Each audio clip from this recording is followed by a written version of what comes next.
We're going to have this next session. Unfortunately, we had some problems with visas because of the issues with our Canadian embassies being understaffed, and there's been problems with a couple of people who could not make it. And in fact, we're going to have the first presentation for this session, and he was going to be part of the panel and the discussion virtual. This is an exception we made. The same exception we made for a couple of other people who could not be here present because of other issues. Other authors are going to be presenting the paper. So typically we tend to have one author per paper, but unfortunately in this case we could not enforce that rule. So we're trying to be flexible as we can. Now, so before I start, I just wanted to remind you, if you haven't picked up your bag for the conference, please do so. It's just sitting there. Let Sana know, which is on the back. And other than that, I guess we're ready to get started. So we start with Joao and make that. Go ahead, Joao.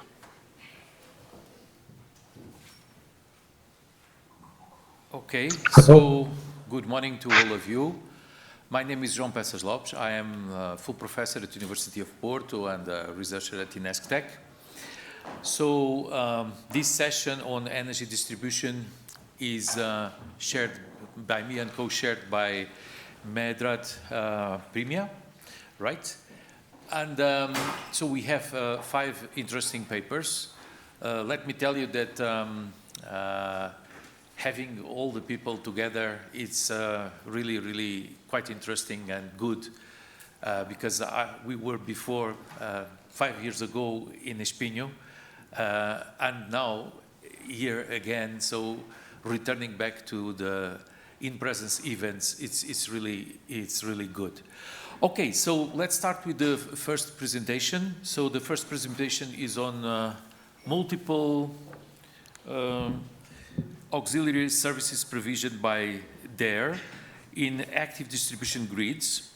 And this is a paper from ETH Zurich.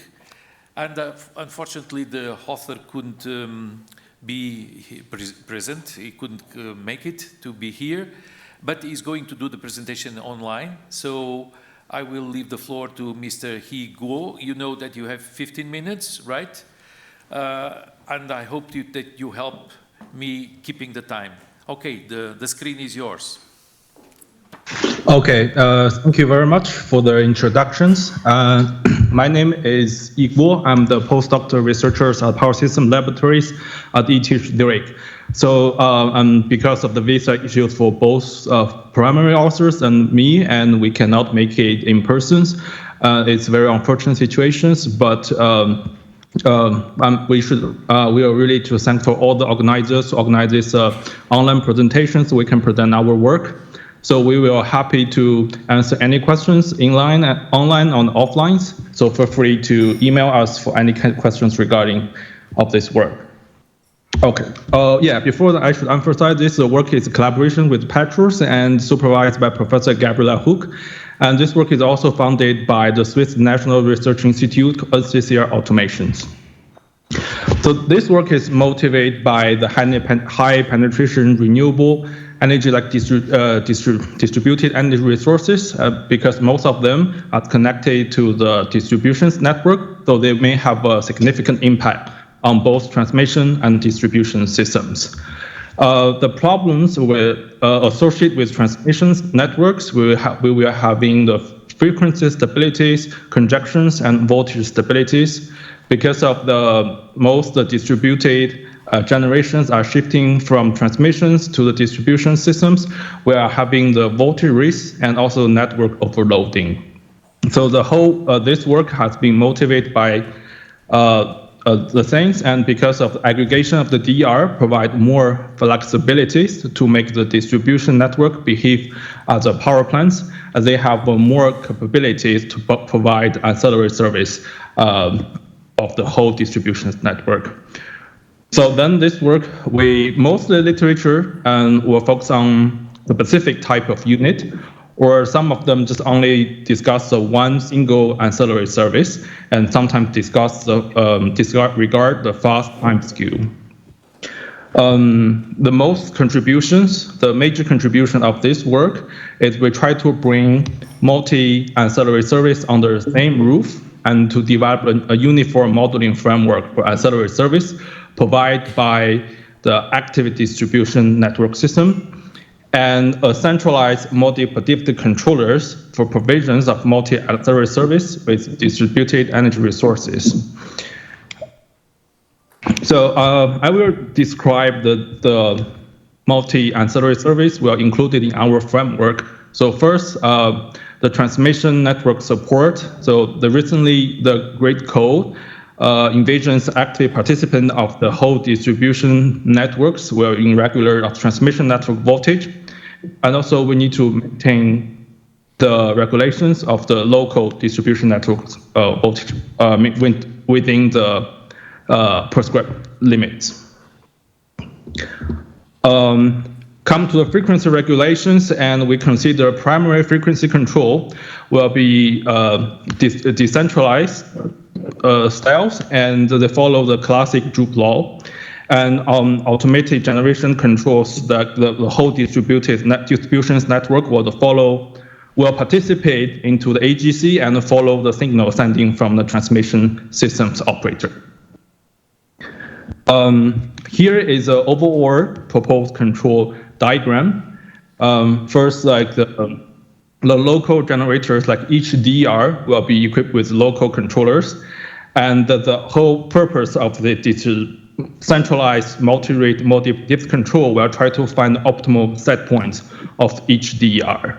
And we also introduce another state estimations module in this control framework, which is try to promote a more practical implementation for the distribution network when they come to the extremely large scale. And then the network does not have a sufficient monitoring systems, and we need additional system state estimations to have a whole pictures of the system state. For example, the branch current and voltage at each node. But I want to emphasize this work does not focus on the state estimations, but we just want to point out this, we're still interested to looking at how this work has been tightly integrated with the state estimations module in this case. Also, because there's a multi-predictive control, we also include frequency prediction module. Mostly is we predicted how much power it will require to solve the frequency regulations events, and based on the deviations of the frequency. For the multi-rate, because of the multi-accelerator service has been solved by different having the time separations. So in all, the compute decisions of the distributed energy resources will be sum up of the all decisions from different layer of the frequency regulation. For example, the sum up will be primary frequency control plus the AGC plus also the voltage control. And then the sum up together will be the final set point for each distributed energy resources in the distributions network system. In detail, for primary frequency controls, we consider the required active power, the whole distribution network will be the proportional to the frequency deviations at the BCC. And also the secondary preference controls, the aggregate required power will be follow the law with the proportional and integral with respect to the deviations of the scheduled tie line, active power exchange between other area, and also the frequency deviations. For the transmissions network voltage support is similar to the primary frequency controls. The required aggregated reactive power will follow the proportionals with respect to the voltage deviations, and also have saturations up and downwards. I want to emphasize this three module will help us to calculate the overall power requirement for one single distributions network, and we'll utilize a multi-rate, multi-predictive control to distribute the overall power requirement to each individual DER. Now I will introduce the multi-rate, multi-predictive control.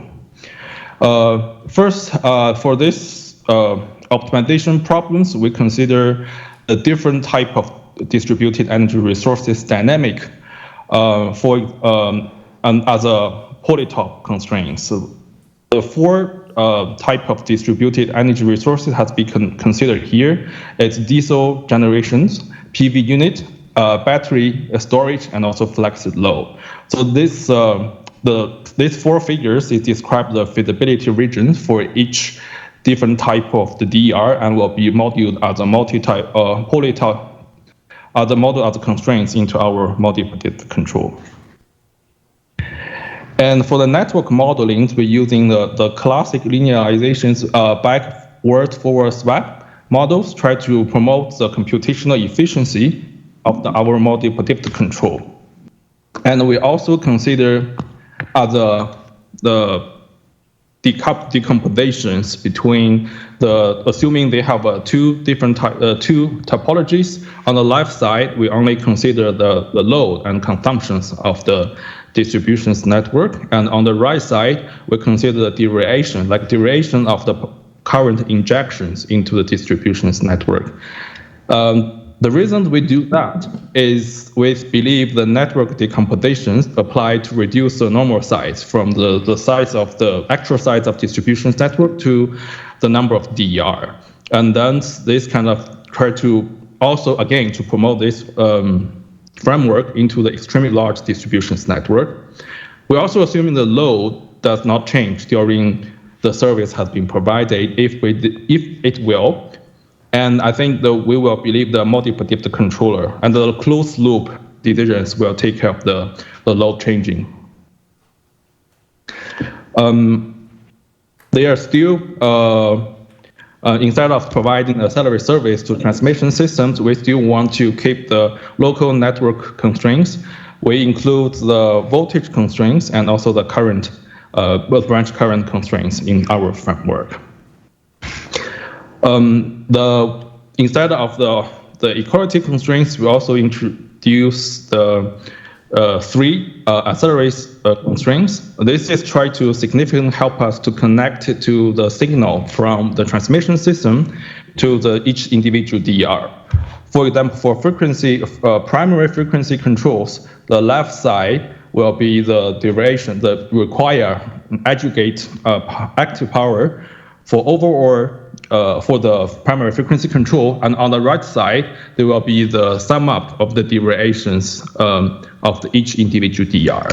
So for the voltage constraint, it's the same logic, design logic, like the reactive power, aggregate reactive power required will also equal to the sum up of the duration from each individual DER. The objective functions we consider will be the weighted sum up of the control effort of each set point of the DER. Here we consider primary frequency control will be more important than the secondary and then the voltage constraints. And we also include the penalty on the current constraint, on the branch current. So how to do the multi-rate linear time invariant formulations? At the beginning, the system can be represented as constraint discretized linear time invariant systems.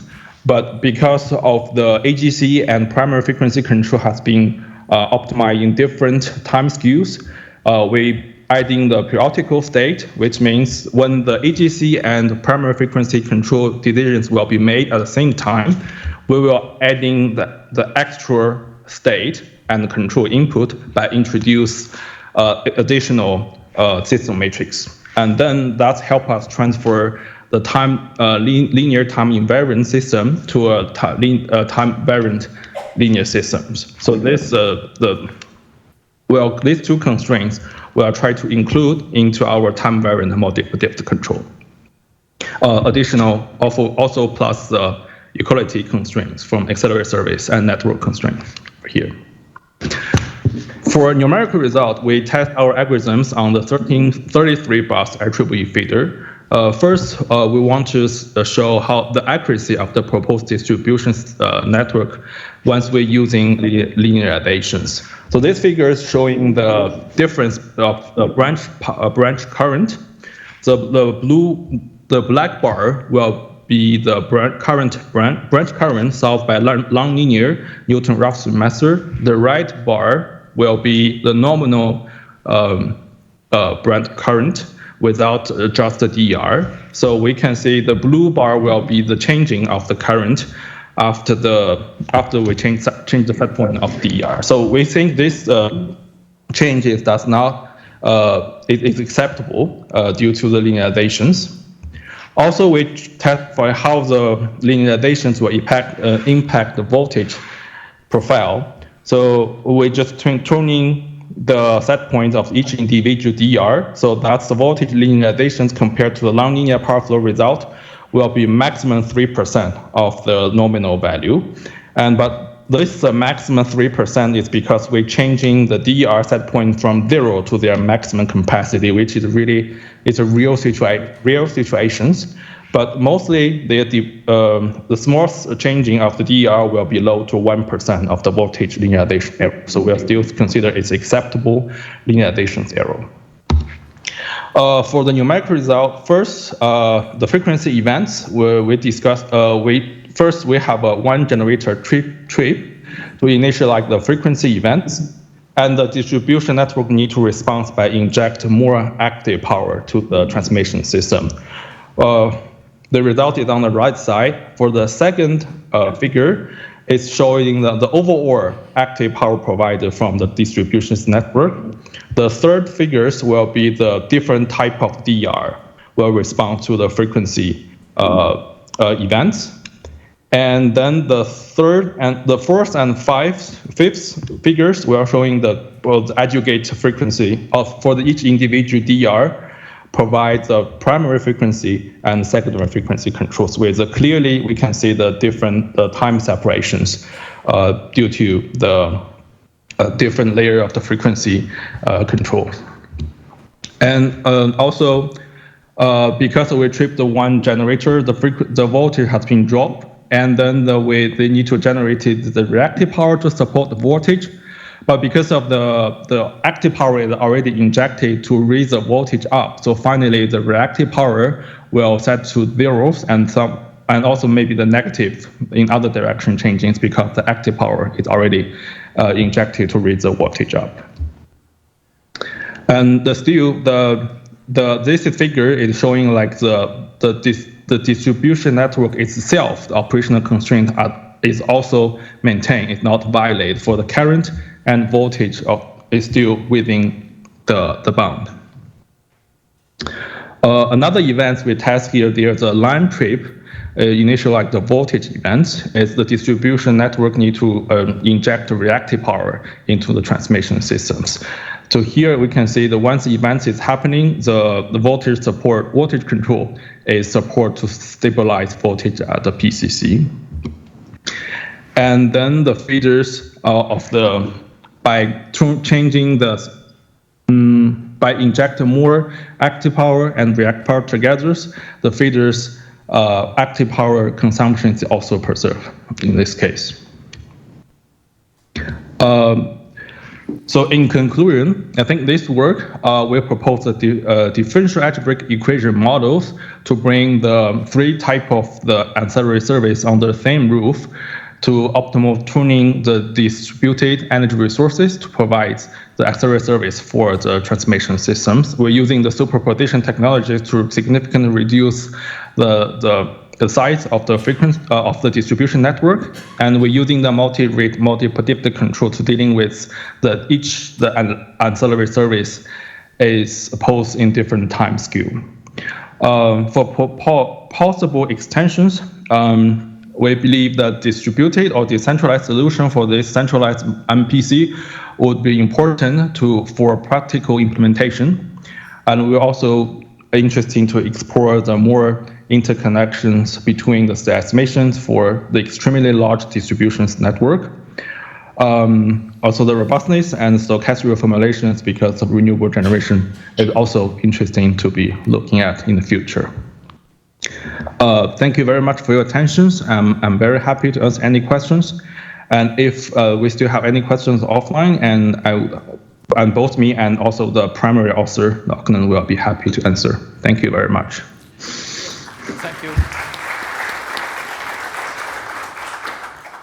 Okay, thank you very much for your presentation. So we are now open for one question from the floor. Oh, Kostas? Yes, to the micro, please. Yes, thank you for the presentation. I was wondering, you mentioned at some point that you respect the voltage constraints. So how do you do this? I mean, if you are injecting active and reactive power in the feeder, how do you make sure that there will be no low or high voltages in any of the other buses during your control? Yeah, I'm sorry. Sorry, I forgot to identify myself. This is Kostas Vournas. So please. Yeah, maybe because of the audio use. I only say you mentioned how do I make sure the voltage, something. Sorry. I think the voice is passing through the room is make it not really clear to hear. Yes, can you repeat the question, Kostas, please? Yes. Make it clear. Okay. I'm sorry about that. Okay, this is Kostas Vournas. My question is, how do you, during your control, how do you make sure that there are no voltage violations on the distribution feeder, high voltages or low voltages? Oh, if I'm understanding correctly, and you mean how do we make sure the voltage of the distribution network is still maintain the limits, but without and still provide the voltage support to the transmission system? Did I answer correctly? Or yes. And here, I think in this multi-predictive control framework, we just include the local network constraints. And there's an important issue is the capability and also the flexibility of the multi-predictive control, like whether we have enough flexibility or from the DER to make sure that both network constraints and also the enough power to support the transmission system. But that's a really interesting and also important questions. Also, I think from another section, we are still trying to looking at the flexibility and how much the voltage support and service we can provide it on different type of the distribution network. Yeah, if I'm understanding the question correctly. Sorry for the long-term online situation. Okay, thank you very much. We need to move on. So we are going to pass to the next paper. So next paper is on ATC-based scenarios decomposition algorithm for OPF of distribution networks considering IPv penetration. So also a very important and hot topic presently for distribution networks. So the paper is going to be presented by, he's not an author, right? But anyway, authors couldn't make it to be here, but the paper is going to be presented. So it's a paper from University of Hong Kong and University of Wisconsin-Madison. Okay, so yeah, as already mentioned, I'm presenting this for the authors. Okay, okay, that's better.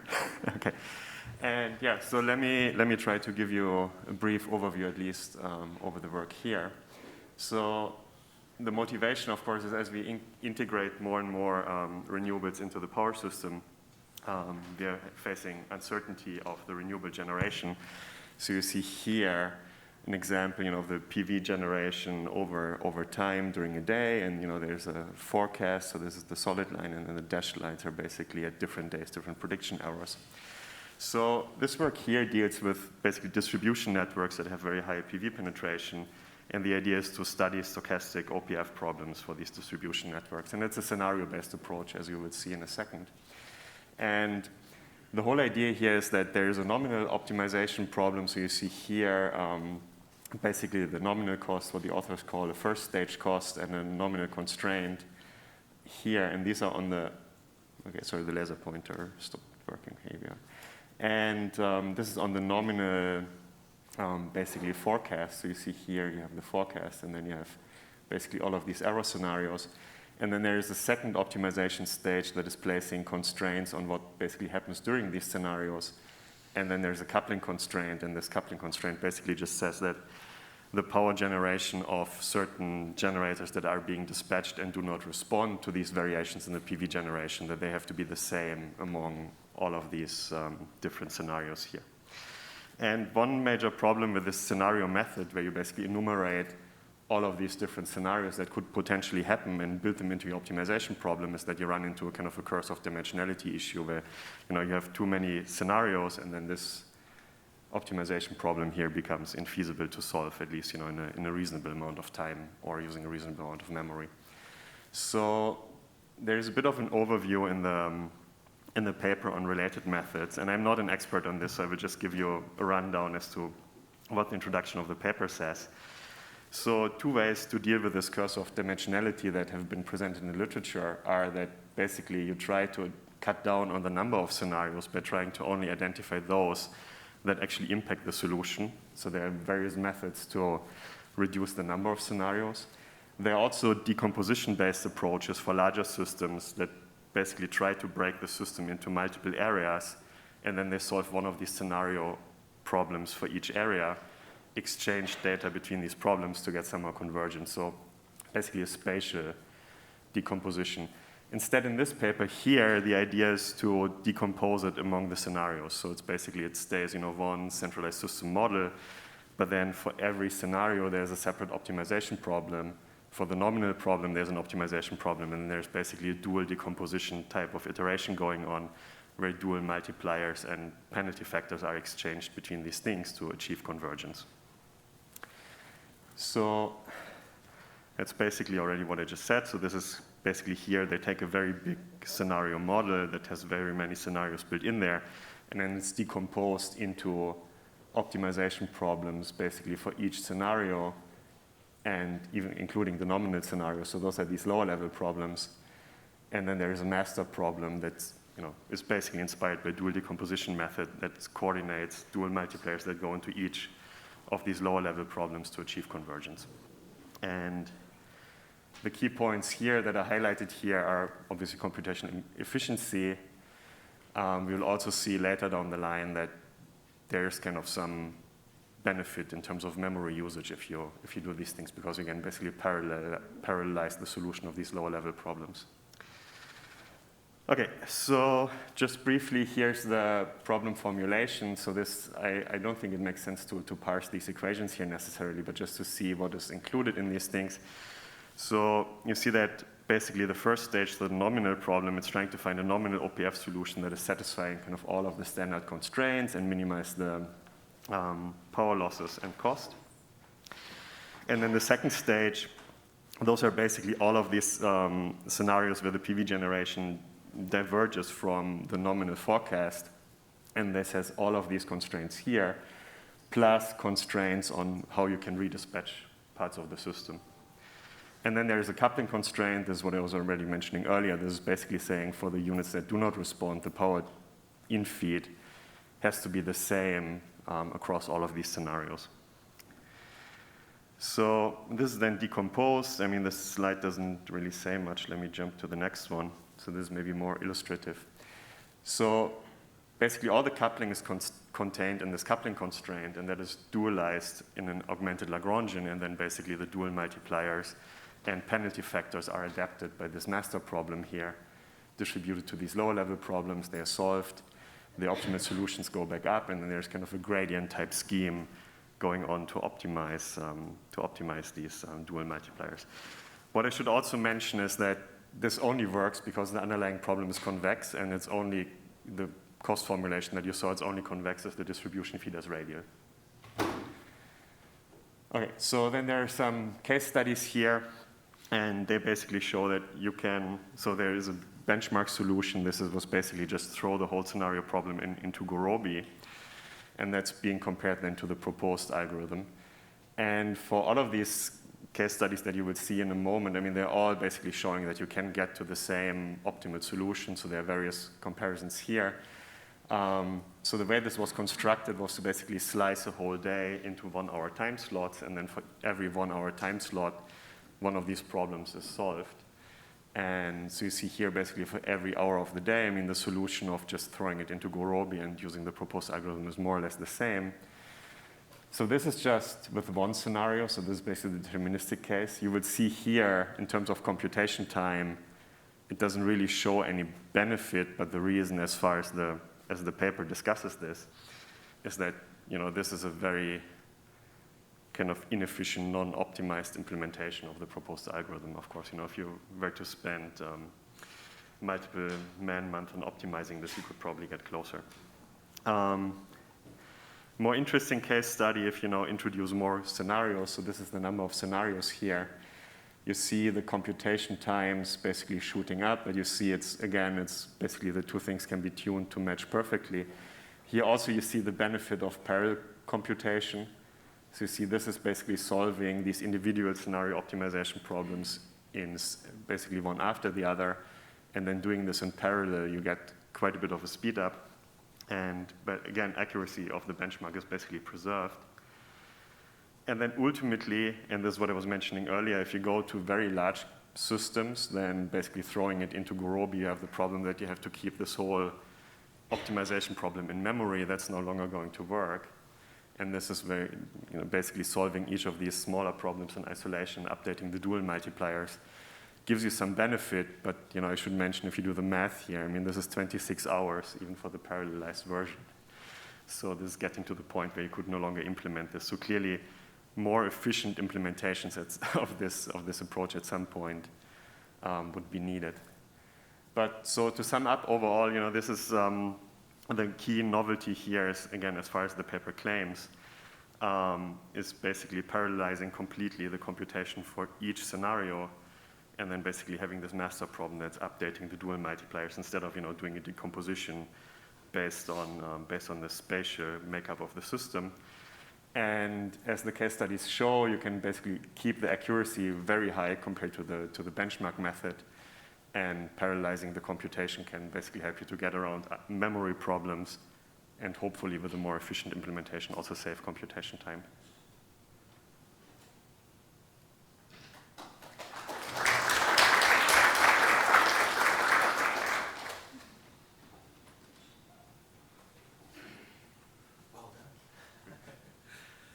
Thank you. Thank you very much for keeping the time so well. Are you able to respond to any questions? I mean, I can. You can try. Okay. Are there any questions from the floor? Yes, Maria? So, I think that's Dominic, right? Yeah. I couldn't see it. So, the stochastic case, how do you do the uncertainty management in that case, because you are internalizing, the local optimization subject to some uncertainties. If you do it in centralized way, then I guess the system operator takes care of that.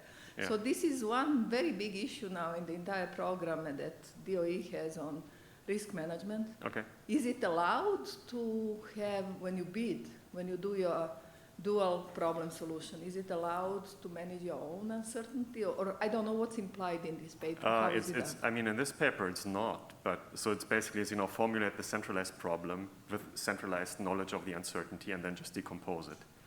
But what do you do about like 10 scenarios doing something? Sorry?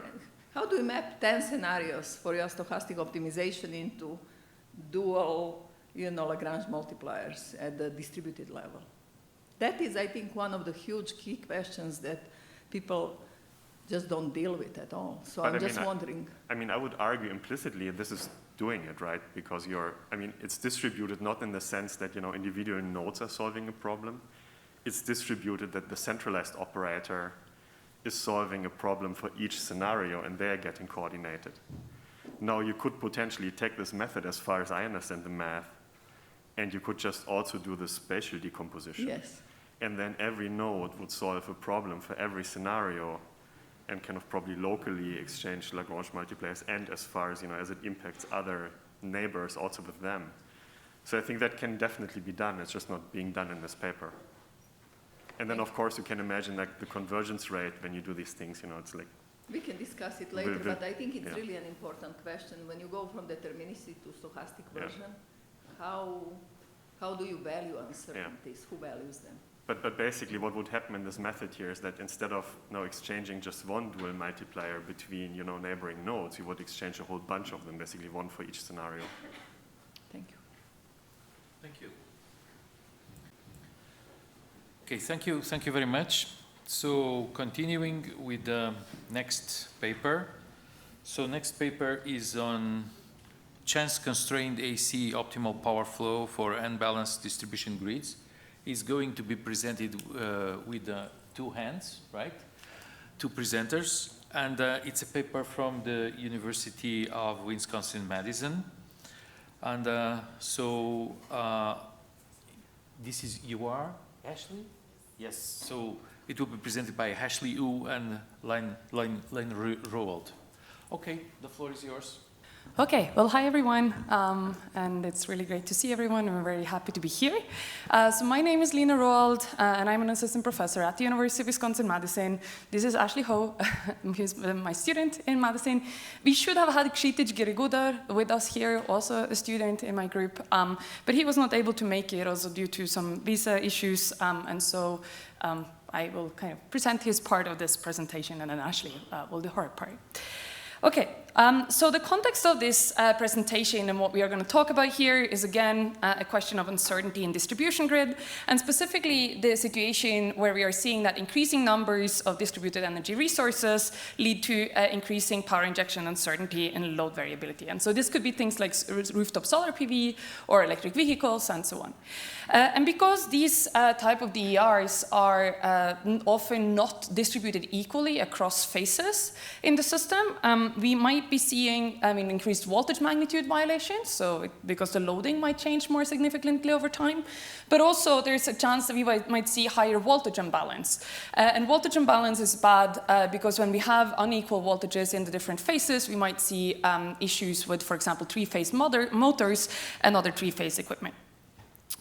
And so what we are going to try and do here is to optimize the reactive power that we can obtain from PV inverters. And so really what we want to find is how large should the reactive power injections from these PV inverters be in order to limit voltage problems. And specifically, we're going to try and minimize voltage imbalance while limiting those voltage violations. One of the really significant challenges here is that load and solar PV in a distribution grid are really hard to predict. And so here, this is some data from Pecan Street where you can see load and solar PV output from 15 different houses in New York. And you can see that really just even trying to create a prediction of this is really challenging, right? Because you're looking at such small number of loads. And at the other hand, also in the distribution grid, it might be impossible to update set points for solar PV inverters continuously. So maybe we would be able to update them if we were lucky, something like every 15 minutes, every few hours, maybe every day, maybe once a season. And so what we are going to try and do here is to find set points that can hold across a range of different operating conditions. And specifically, we want to find set points that maintain security with a high probability across this range of conditions in the distribution grid. And for this, we are trying to use chance-constrained optimization. So just a few words about modeling here. So we are modeling loads as a combination of sort of an average active power and a deviation. And you can imagine here that these deviations can be quite large and also hard to characterize and quantify. We have reactive power injections that we are or reactive power consumption from the load that we assume is just according to a constant power factor. And then when we're modeling our PV inverters, we assume again that we are not going to touch the active power injections of the PV inverters. But again, we will assume that there's an average active power injection and a deviation from that. And the thing that we are going to control here is the reactive power. Specifically, again, we want to find set points, QG, that will prevent voltage issues. And we put this into a chance-constrained optimal power flow framework where we are minimizing voltage imbalance at three-phase nodes. I will just point out that minimizing voltage imbalance really requires you to have a very accurate representation of the three-phase AC power flow. So we do have three-phase AC power flow equations in here. So these are very detailed, full nonlinear equations. We want to limit the probability of voltage magnitude violation, so essentially we want to have the high probability that we stay within these voltage bounds. And then we also want to limit the probability that we would be asking too much reactive power from the inverter. So essentially there's an apparent power limit that we shouldn't violate there. And then of course we already have some constraints that also fixes the voltage at the substation here. Now, this problem over here is very hard to solve, particularly because it's an unknown probability distribution. It's very hard to characterize that probability distribution. And then we also have to deal with the fact that we have these nonlinear power flow equations where we have to propagate the uncertainty through.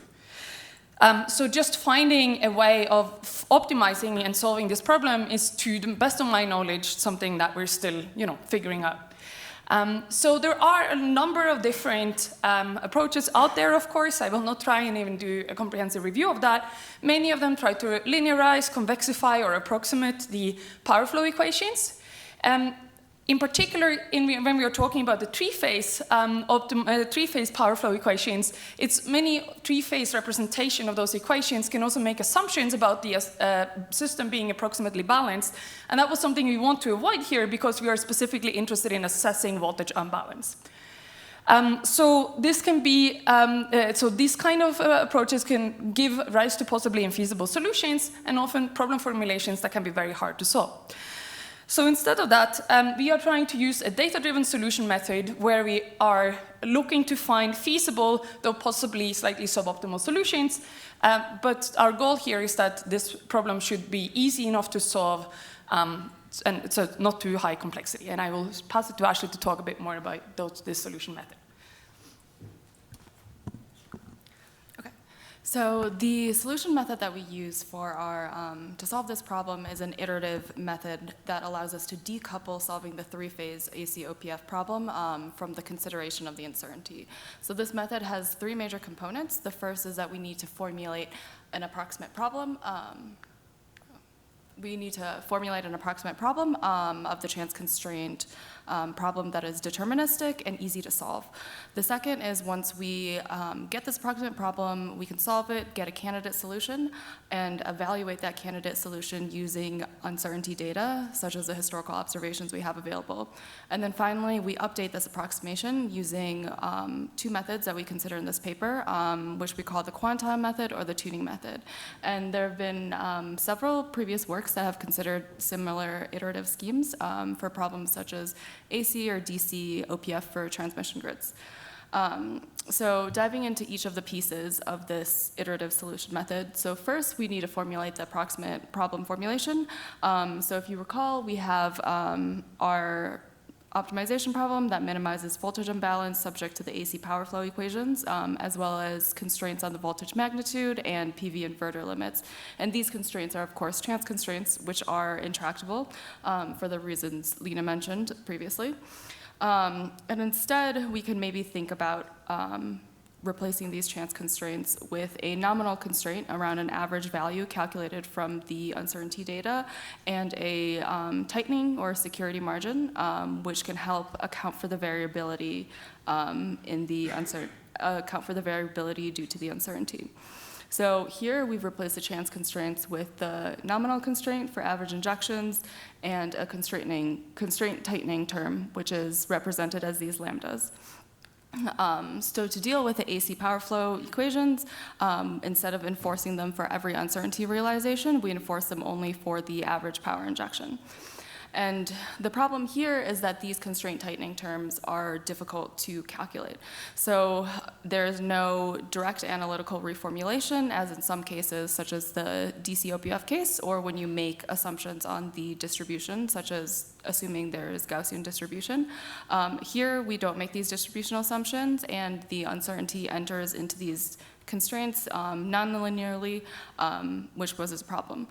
Second, the tightenings need to be large enough such that the result of this approximate problem is feasible to the original chance constraint problem, yet the tightenings can't be too large because we'll obtain an overly conservative suboptimal solution. So our solution here is to iteratively update the tightenings based on feedback from data. So the next step, after we solve the approximate problem, we will evaluate the solution on our uncertainty data. And here we simply just calculate the power flows for each uncertainty sample using the candidate solution. And using the, we calculate the power flows using the candidate solution and the uncertainty data, and we'll obtain these empirical distributions of the voltage magnitude around the candidate solution. So here in these figures, we can see the empirical distributions of the voltage magnitude, and then we can calculate the empirical distributions. Then using the empirical distributions, we can estimate the empirical voltage probability, or empirical violation probability, and that's represented here. So the red areas are where the voltage magnitude exceeds the voltage magnitude constraints, and the highlighted areas where they intersect with the empirical distribution, the areas would represent the empirical violation probability of the constraint. So next, we can update our approximation using one of two methods. The first is the quantile method. Here, the tightenings are calculated and updated directly using the empirical distribution. So I think some things are not showing up on my figure, but essentially the idea here is that we look at the epsilon, can't use this. We look at the epsilon v quantile and the 1 minus epsilon v quantile. And for the lower constraint, we look at the difference between the epsilon v quantile and the candidate solution in the middle. And for the upper constraint, we look at the difference between the 1 minus epsilon v quantile and the candidate solution. So essentially, there should be lines showing where the quantiles are, and the tightenings would be represented with these orange bars here. And so we'll iteratively do this, and when this converges, ideally, we'll have an epsilon v probability of both the upper and the lower constraints being violated. So the other method is the tuning method, and here the tightenings instead are defined using a tuning parameter multiplied by a standard deviation estimate, which is calculated as an initialization term. So here, we can see the tightenings once again is represented in the orange as just the tuning parameter times the standard deviation estimate, and we'll update the tuning parameter using a bisection search in each iteration. So we'll calculate the empirical violation probability, and if that's determined to be high, meaning that we want to tighten the constraints to lower the empirical violation probability, in the next iteration, we'll increase our tuning parameter. Otherwise, we'll decrease our tuning parameter if the empirical violation is too low, because then we could hope to get a less conservative solution. So there are a couple of notable differences between these two methods that I want to point out. The first is in the quantile method, the constraint tightenings are updated independently for each constraint. So the upper, lower constraints, as well as the different types of constraints, can be updated independently. And this allows for more flexibility, but maybe will lead to a higher chance of overfitting to the data. However, in the tuning method, since we only have a single tuning parameter that is used across all the constraints, there may be less flexibility.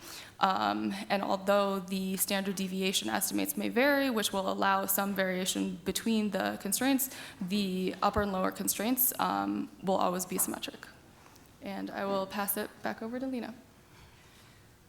All right, so yeah, I'm just going to very quickly take us through a few results here. So we tested this on the IEEE 13-bus test feeder, where we put 15 houses with solar PV systems, and we used this PV and load data that you can see here. We had 25 full days of data, so that was the data that we had, in order to try and optimize the system. And so we leveraged, we had 20 full days of data. We did not use all of that at once, but we generated different sets of data from this in order to do our optimization. And then we had reserved 5 full days of data for an out-of-sample evaluation. And our desired violation probability here was we were trying to achieve a 5% violation probability. Okay, so I'm just going to take there's a lot of results on this in the paper, so I wanted to just take you through some key takeaways. So the first question that we were asking ourselves is, if when we have this data, one of the questions you can ask is, how am I going to use this data in order to try and find the best results? So given 20 days of historical data as an input, how should I set up my optimization problem? And the option one here would be to choose 1, 2, or 4 full days of data, sort of say, okay, these might be representative days, let me use them. Or I could randomly sample across all these different days and try and put together a data set like that. And what we found is that random sampling here yields better and more consistent results. And why? It's likely because we see more variety in the input data than if you use just a single, you use full days. So probably you have less bias in the data that you input into the algorithm. The next question that we wanted to try and understand is this tuning and the quantile method, which one is better? We found, again, that they both, the tuning method sometimes can have too little flexibility to actually find solutions that satisfy the 5% criterion. So it might end up with too high in-sample violations. However, when we are comparing them in out-of-sample performance, they actually performed very similarly. And so that leads us to the next question of, did this actually work well?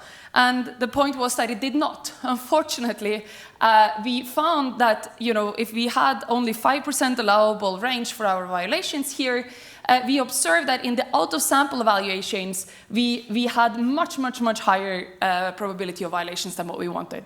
And so this is really an issue, and we just wanted to put that out there, that it's very, very important when you try and do data-driven methods that you make sure that you have data that is representative. In this case, it was not true. So now we can ask ourselves, so it's not really realistic, maybe, to assume that we have inverter limits that are really violated a lot of times and where we see large violations, because there are local control loops that would prevent that. And so instead, we try and integrate into our optimization problem a situation where we have a constant reactive power, but when we reach the apparent power limit of the inverter, if we have too high active power injections, we start capping the reactive power injection. And so this is challenging to include in an optimization model, typically, but in our iterative method, it is relatively simple, because what we do is that in our approximate problem, we just include our chance constraint, and we interpret it as the probability of violation in that chance constraint as the probability that capping will be needed. And then we include the capping behavior itself in the evaluation and the update steps. And I know I'm running out of time here, so I will just say, when we did this, when we include this capping of inverter reactive power, we really significantly improved the performance. So before, we had these very high violations. When we introduced the capping, we both reduced the voltage unbalance level, and we also achieve violation probabilities that is within the range that we wanted. And why? Well, probably it is because this inherently cuts reactive power injections when the active power injections are high, which is also when we maybe don't need the reactive power support as much. All right, so I'll just, I think one of the key takeaways here is that it's really important to get the input data right, particularly if you're doing data-driven optimization. And this capping of the inverter was, in our case, like a really important part of our algorithm. So yeah, thank you.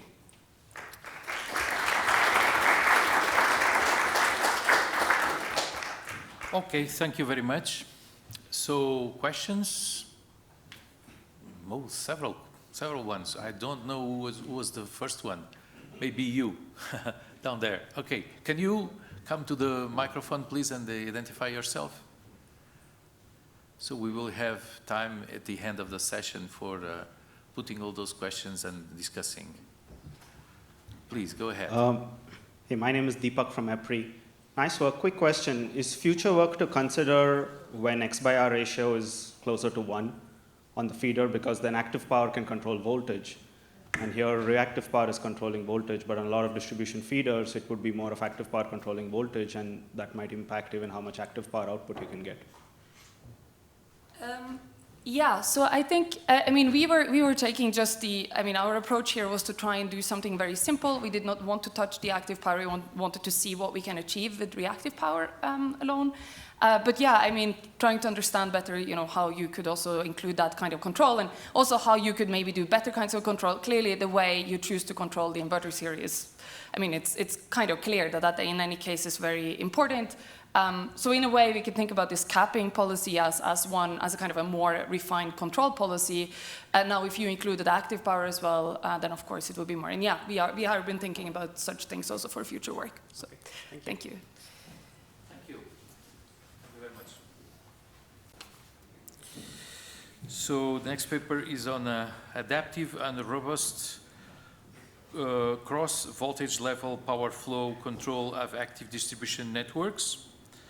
So it's a paper present from Dortmund University. Who is going to be the presenter? Okay. Please start by identifying yourself, and you have 15 minutes. Okay, go ahead. So welcome from my side. My name is Yannick from the TU Dortmund University, and I present the paper with the title Adaptive and Robust Cross-Voltage Level Power Flow Control of Active Distribution Networks. I will start. Okay. I will start with an overview of the presentation. So after the motivation, I will present a conceptual framework to highlight some facts to understand the concept. Then I will go more into the details and explain the adaptive control system I developed. And after that, I will demonstrate some exemplary simulation results and compare the adaptive control system with a static control system, and finish my presentation with a summary and an outlook. So the motivation of my work is the shift of the generation from the transmission system to the distribution system. So this could cause a lack of control option in the transmission system in the future. So one possible approach to counteract this is to control the power flow at the point of common coupling between the transmission system and active distribution networks by controlling distributed energy resources. So the idea is to control the power flow, the reactive and active power flow at the interconnection point, and the use case is the fast ancillary services, such as remedial actions in emergency and in the restoration system state. So in doing so, there are some main challenges. For example, the fluctuating availability of the distributed energy resources because of weather dependency, state of charge, or maintenance. And another challenge is that the distribution system operator has only little knowledge about their dynamic behavior regarding the set point tracking. And my solution approaches are I developed an adaptive control system which reacts on the changing availability of the distributed energy resources, and I designed the control system by using simplified reference models. So, as I mentioned before, I want to explain a conceptual framework at first. I want to highlight some points to understand the concept. So I'm using a proportional integrational PI-based controller and use the distributed energy resources as actuator. And in doing so, you have to know the flexibility potential of the ADN in advance.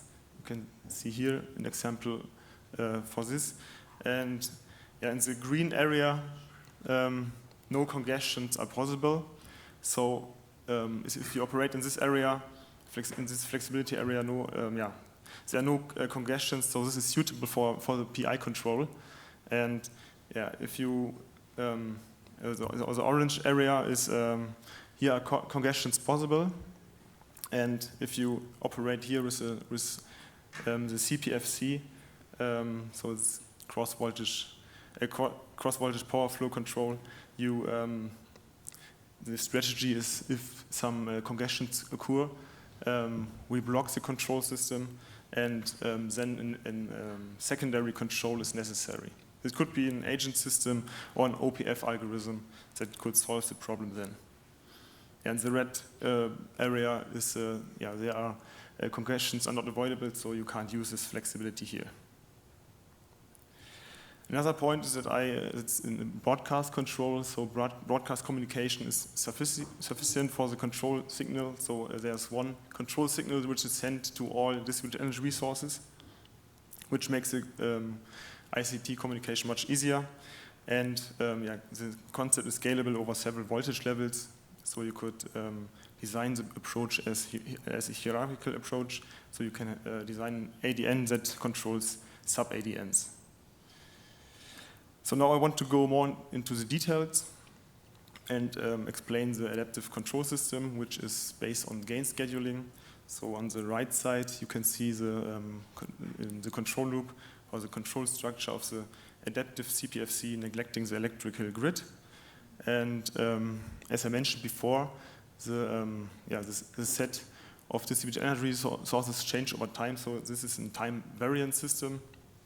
And the idea here is to determine control parameters, Ki and Kp, for each possible combination of distributed energy resources in advance. And the number of possible Dare combinations is 2 exponent m minus 1, where m is the total number of dares.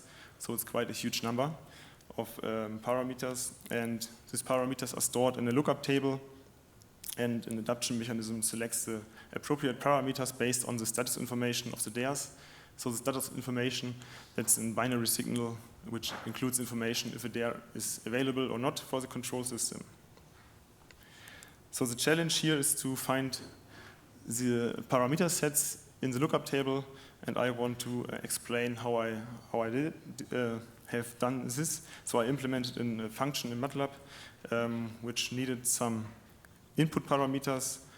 So the function needs the installed active power, or for Q control, of course, the installed reactive power, and the reaction time and rise time of every single distributed energy resource. And the function needs the communication and measurement delay of the control loop. And with these informations, the function creates reference models. So at first, a reference dare model, which is quite simple. It's in delay and in first order transfer function. And with this reference dare models, the algorithm creates reference control loop models. So the dare models are here, and the function creates the whole control loop and creates and determines the closed loop transfer function. And with the closed loop transfer function of all these sets of distributed energy resources, the MATLAB function tunes the parameter. And for the parameter tuning, I defined 2 necessary conditions. The disk margin must be equal or higher 1.5. So the disk margin is a quite good criteria for robustness. And the overshooting must be lower than 1%. And the solution Kp, Ki with the minimum rise time is sought for each combination n. So in the middle, you can see an exemplary solution space for one combination of distributed energy resources. So the gray plane are the non-feasible solutions, and the feasible solutions are colored in blue. And the function calls a subfunction called path search. That's a search here at the edge of the feasible solutions, and the tip here is the minimum. And in some cases, the solution space is non-convex, as shown here. So this is only a local minimum, and the global minima is here. And in this case, the MATLAB function calls a different function. Another function is called area search, and this function searched the whole area in front of the tip and found the global minimum. This costs much more computational time. And at the end, if you do this for for each combination of distributed energy resource, you get all the parameters.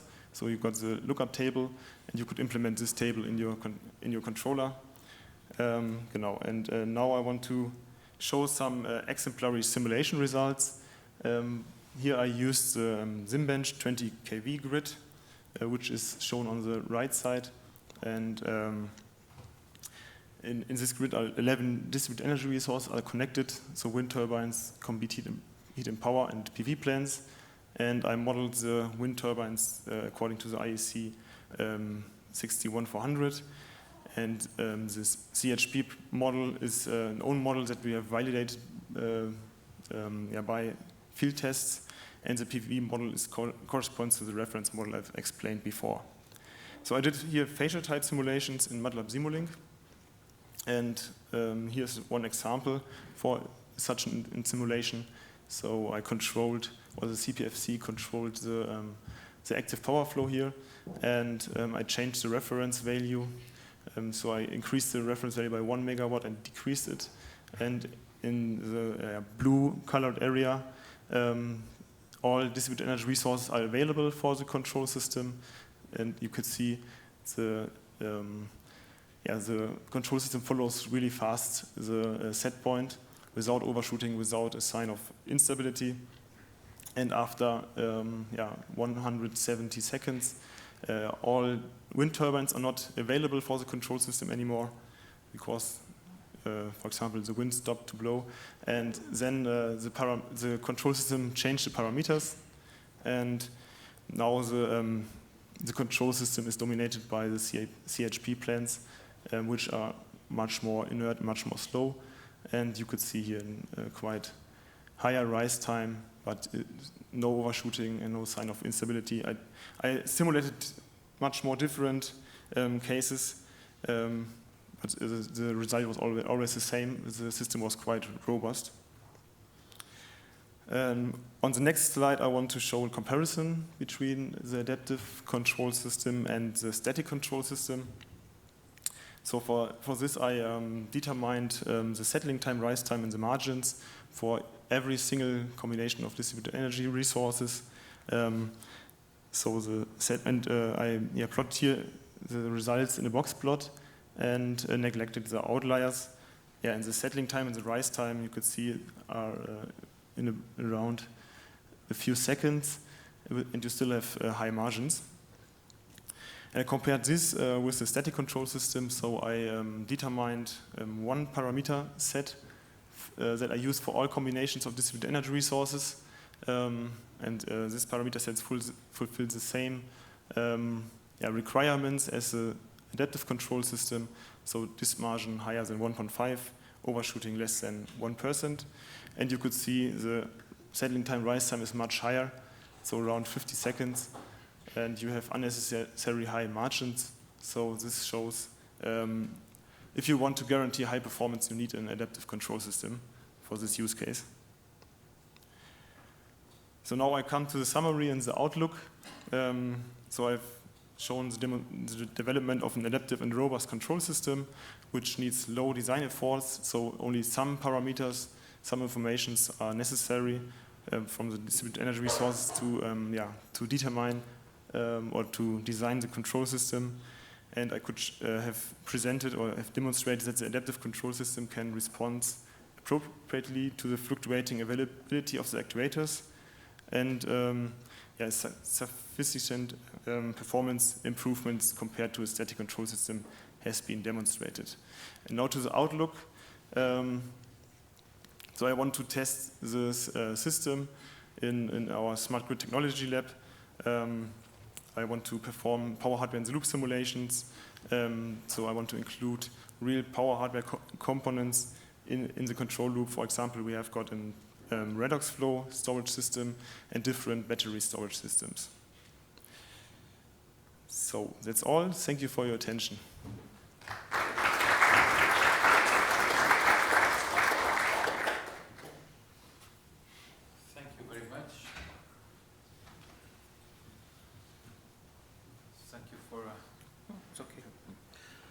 Yeah, okay, that's already one question. Please. Do I need to go to please do. Okay. It's being recorded. I see. Okay, so thanks for the good presentation. I have a question. I missed the part from how do you jump from the local optimal to the global optimal at the relatively earlier part of your, at the graph next, probably. Yeah, so the bottom area blue, you're saying those are local minimum, right? In this case here, it's in local minima. But in the most cases, the solution space is convex. If it's convex, you don't have this area here. Yes. And then this is a global minimum. Right. So how do you, okay, so you mentioned something that you were able to figure out a way to move from the local minimum to global minimum. Yeah. So this function is searched in the whole area here, in the whole green area, and this we'll find this point because this point is inside of the area. Are the two green points the same? No, so this is the local minimum in the case of a convex solution space. And if you have a convex solution space, the solution must be here in the green area, and the algorithm searches inside the total area and will find the global minimum.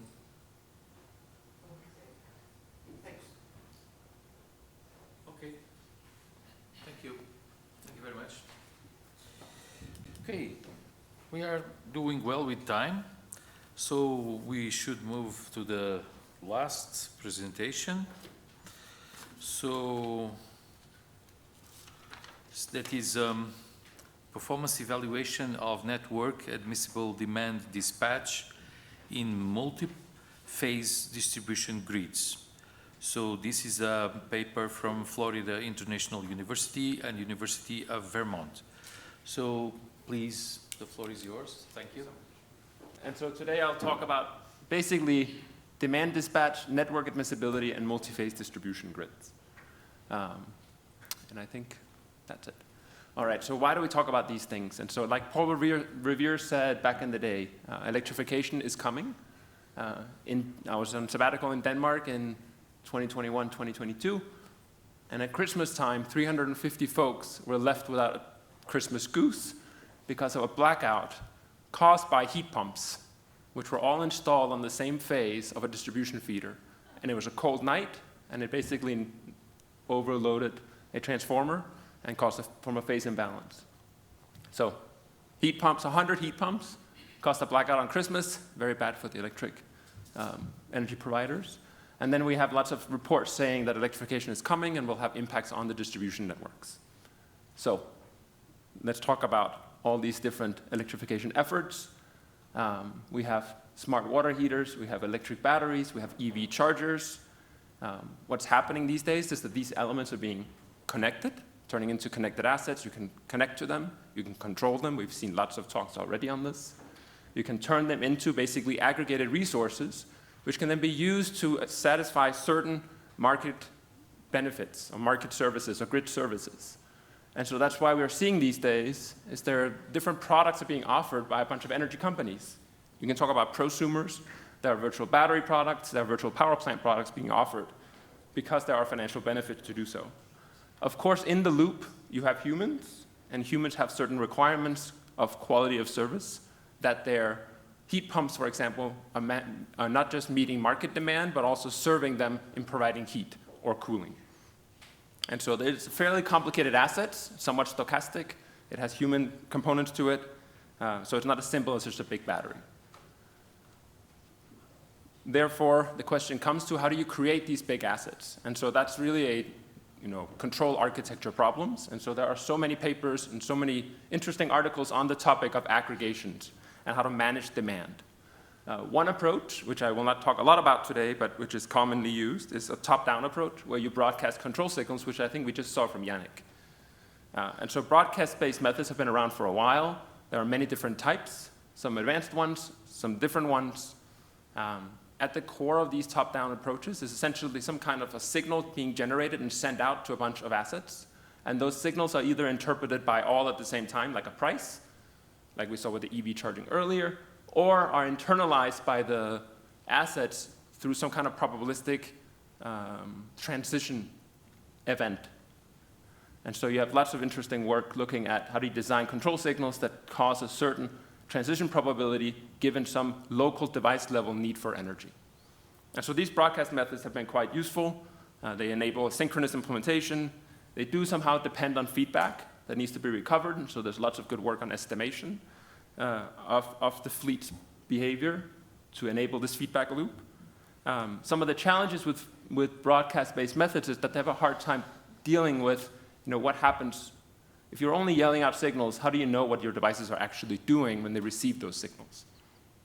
And so it's difficult to incorporate local conditions, which I'll talk about today, specifically grid conditions. How do devices react to local grid conditions? And so what I'll focus on instead is bottom-up methods, which is something of a 7-year journey I've been on for the last, well, I guess 7 years. And for those 7 years, I've been working on a topic called packetized energy management, which has been a very interesting journey, and focuses really on the fact that instead of using the microphone, let's try to listen to the devices when they have flexibility to offer. And so instead of having a probability of transitioning, you have a probability of a device telling a coordinator when they have flexibility to offer. And so you move from essentially a synchronous environment to an asynchronous event-based space, where incoming requests determine whether a coordinator will say yes or no to these individual requests. And so you have some communication from the device to the coordinator and back again. What's really interesting about this approach is that these devices, they know where they live, they know where they reside, which means when they make a request, they can actually embed location information in these requests, which says, hey, I'm on this feeder, I'm behind this transformer, or I'm sitting in this node. And so that's what we'll use in this paper. We basically use that mechanism of using location information from the devices, which make requests, in the coordination scheme, so that we can provide both market services and ensure that the network stays within constraints. And so the method packetized energy management, we've written a number of papers on this, focusing mainly on the aggregation and kind of ignoring the networks underpinning the fleet. And so the approach has basically been, you want to line up supply and demand. You can cut your consumption into small energy packets. And then what you can do is through this request coming in, you can say yes or no to these requests based on your available supply. And so you can shift demand in time, which means you can align it with your available supply. And so it borrows some ideas for how the internet works with packetization of data and random access protocols. And so it's a fairly lightweight, very simple coordination scheme that can enable real-time flexibility. And by enabling real-time flexibility, it means that you can send a reference signal, and that reference signal can be tracked in real time by this coordinator. And so packetized energy management in a nutshell is effectively solving a very hard scheduling problem in real time by essentially providing a feasible one. And so we've demonstrated this technology. So it does work. There are lots of details I'm skipping, but we demonstrated this in December 2021. We had 200 homes in Vermont. I was remote, but it was happening in real time. And we basically demonstrated frequency regulation from 200 homes in Vermont. This is frequency regulation with PJM's frequency regulation signal, the AGC signal. And so PJM uses a pay-for-performance approach to frequency regulation. And we were able to show so I think we did 4 different days. Each test was 2 hours long. We were able to show that we can actually deliver frequency regulation with a precision score above 80% and a composite score, which is what you get paid for, above 90%. What that means is we can manage a fleet, we can deliver market services, but what about the grid? So within packetized energy management, we can think of these location requests coming in as belonging to a certain constraint set. In the most simple case, you can constrain the entire aggregate fleet within some transformer limit or within a feeder limit.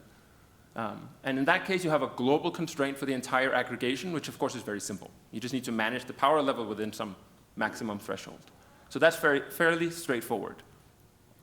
Right? You can satisfy that constraint in the aggregate. What we're really interested in here is how do you manage constraints within the fleet? So a fleet sits in a feeder that may have 2 or 3 laterals. How do you manage constraints within each sublateral? And so that's what we'll talk about here, and it'll be a very, very simple mechanism, because this is really just the first paper. And so what we'll focus on today is just the mechanism and a little bit of a sensitivity study. So the basic idea is this. You have your packetized devices doing their packetized things, which means they request a packet to the coordinator. Usually what happens is that the coordinator will accept or deny those packets based on some market signal, like a reference tracking signal. In this case, we're going to augment the coordinator with a little bit of a, call it constraint coordinator, which sits at the same coordinator. It's all part of the same aggregator service. These constraint coordinators are informed by grid measurements. This could be single node measurements, it could be three-phase measurements of voltages, it could be a transformer measurement. The basic idea is that each of these requests coming in belong to some group. If a transformer is overloaded and a request coming in from that group of the transformer, we will reject that request because the transformer is overloaded, even though it may have been beneficial for the market service. Then the questions we're answering in this paper is, how many measurements are needed? How often do I need to sample those measurements? Do I need all the phases, or is a single phase enough? And what is the performance of having this network-aware coordination on actually delivering the grid services that was the purpose in the first place? And so the short story is, you don't need enormous amounts of measurements. You do not impact performance. You barely impact performance at all. So that's exciting. And we take into account, of course, three-phase. As Lena mentioned, that's an important element. The difference between, I think, a lot of work that focuses on optimization-based methods is that it's basically predictive or preventive. Here we're really corrective. And so we're dealing with grid measurements coming in real time. And so we're solving load flows, we're not doing OPFs. Like any good study, you need a power system. And so we chopped up an 8500 distribution feeder, looked at the medium voltage nodes. We added 3,000 controllable devices to it, along with some solar. The solar panels basically caused an increase in the voltage, and you can see here that we're violating voltage constraints. And so the question is, under these conditions, can we still deliver market services with a fleet of 3,000 controllable devices? And how do we deal with these voltage conditions? And so to measure the performance of this coordination scheme, we have a bunch of both violation metrics or performance metrics. And so the matrix are fairly straightforward. So we stick with our PJM performance score as the metric for tracking or delivering grid services. And then we have developed a number of voltage profile, voltage overload, or voltage violation metrics associated with severity. And so basically the area under the curve is one, the duration of violation is one, and the cumulative duration of violation is another one. You can add other metrics, pretty straightforward. All right, so what we did was we implemented the network-aware packetized energy management scheme, and we delivered grid services using the PJM signals. And so what did we learn? And so we looked at, for example, the impact of update rates, which means how often are the measurements from the grid being updated in the coordinator, and what is the effect of changing the packet length. And so basically, across all of these different scenarios, you have on the x-axis, you have the different update rates. Sorry, these are the packet lengths. So shorter packet lengths means a more responsive system. So you should get higher, you should be able to perform better and deliver more grid services. And the different colors, blue, red, orange, yellow, purple, I'm not colorblind, are just the different update rates. And so, updating the grid measurements every 5 minutes doesn't seem onerous. Updating every 2 seconds is basically not realistic. And so in between here must be some practical solution. And so what we really see, and this is maybe not super surprising, updates rates matter a lot when it comes to violation metrics.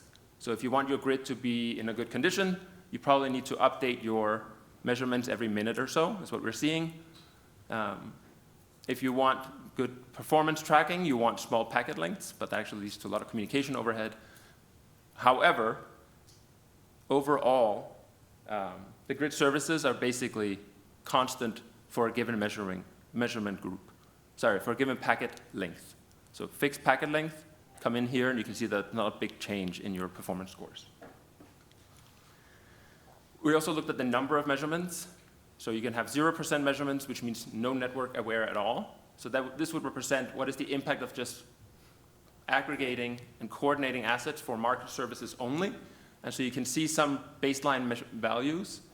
By just measuring 20% of your network, we can reduce voltage violation metrics by roughly 50%, which is pretty good. So it's 20% measurements for a 50% improvement in your metrics. I think the most interesting part here is that even with 20% measurements, or basically in no regardless of which one that's not true. With lots of measurements, which means lots of potential violations, which means lots of potential packets being rejected, we would expect worse performance to delivering grid services. What we're seeing is that packet size energy management is somewhat robust to the network conditions in this scenario. We also played with multi-phase versus single-phase measurements. And so when you have multi-phase measurement, what that means is you're on phase A, you could have devices sitting down here on phase A, making requests, which are these blue dots. On this phase A, you would get rejections, which are these red dots, if phase C or phase B, for example, have voltage violations. And so again, you expect, if you do three-phase measurements versus single-phase measurements, you have more rejections and therefore worse grid services, or worse ability to deliver grid services.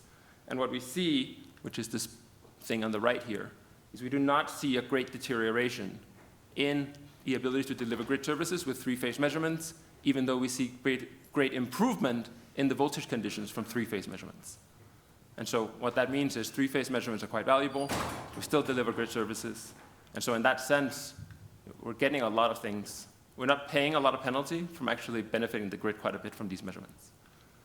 So to wrap up, we've shown that demand response or demand dispatch or aggregators can actually benefit from implementing these network-aware methods by making utilities more open to them. We've shown that bottom-up schemes work rather well and can avoid a lot of complex OPF schemes, but also other types of top-down schemes. Some of the interesting directions we're looking at here is, can you build these groups of constraints, these constraint groups, can you build these constraints groups to not actually mitigate voltage constraints, but it can actually drive the packetized energy management towards an optimal distribution system OPF solution. So that could be an interesting topic. So merging network awareness with OPF. We're also interested in expanding this notion of constraint groups to provide some guarantees that if you can design these constraint groups appropriately, can you provide certain guarantees that you cannot exacerbate or violate network conditions at all. We're also interested in how to improve the cooperation between utilities and aggregators, for example, by knowing how to pay or get access to these grid data, because right now we're assuming that the utility will just give away this data for free, which in the US will not happen.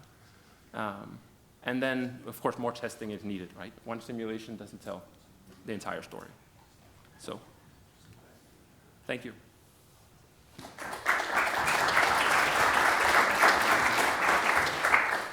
Thank you. Thank you very much. Claudio,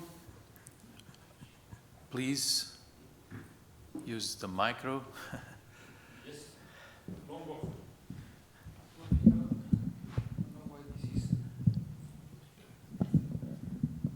Thank you. I appreciate it. Thanks. A quick question regarding the clarification for the frequency control signal. Can you put it back in? Yes, of course. I was curious how you accomplish, if I understood what you said is that you have 200 customers, right, following this signal. But they wouldn't have any impact on the frequency, so I couldn't quite follow this. No, so this was a... this is voltage, okay. Or kilowatts. No, this is power. This is power. This is power. So okay. we're basically having those 200 homes are providing ancillary services. And so PJM offers ancillary services through its AGC signal. And so if you can track the AGC signal, you're providing this ancillary service, and that helps balance the grid. So it's a grid balancing signal. Okay, but this is very small, right? Of course it's small. It's just 200 homes. Okay, thanks. Yeah. So it's, So if you did 200,000 homes, that would be probably much more impactful. I guess we're open. Okay, we are about to finish, but Christian, please go ahead. You can also ask the whole panel once we sit down.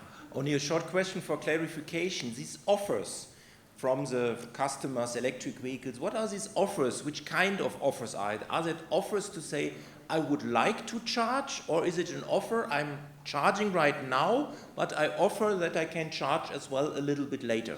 It's an offer that they would like to charge now. And so they're asking for permission, essentially. Oh, okay. But they want to have the electricity, huh? It's not an offer for flexibility. It's really an offer to say, okay, I need electricity, huh? It's an offer that says, I am available to charge for 5 minutes or 10 minutes. Okay. And then the aggregator says, is that a good idea or not? And if it's a good idea for whatever reason, markets, grid conditions, it'll say yes. If it's a bad idea, it says no. Okay. And the device will go back into its cave and sit there for a little bit, 30 seconds, a minute, 5 minutes, and come back and ask again. But at the end, they need to have electricity. But maybe That's they right. don't get anything. Yeah? So there will be so there are more complications here, but the basic idea is there's a need for energy, each device, and the probability of making a request is tied to that need for energy. So this is essentially a prioritization. So the higher its need for energy is, the more likely a device is to make a request. And so the request arrives stochastically as a function of a device or the fleet's need for energy. And so that drives the system towards actually a very well, people get what they need. So it creates priority, basically. Okay, thank you. I think we can move to the panel now.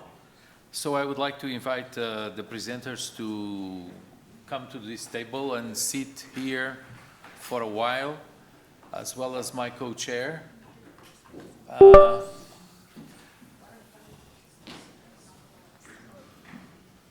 So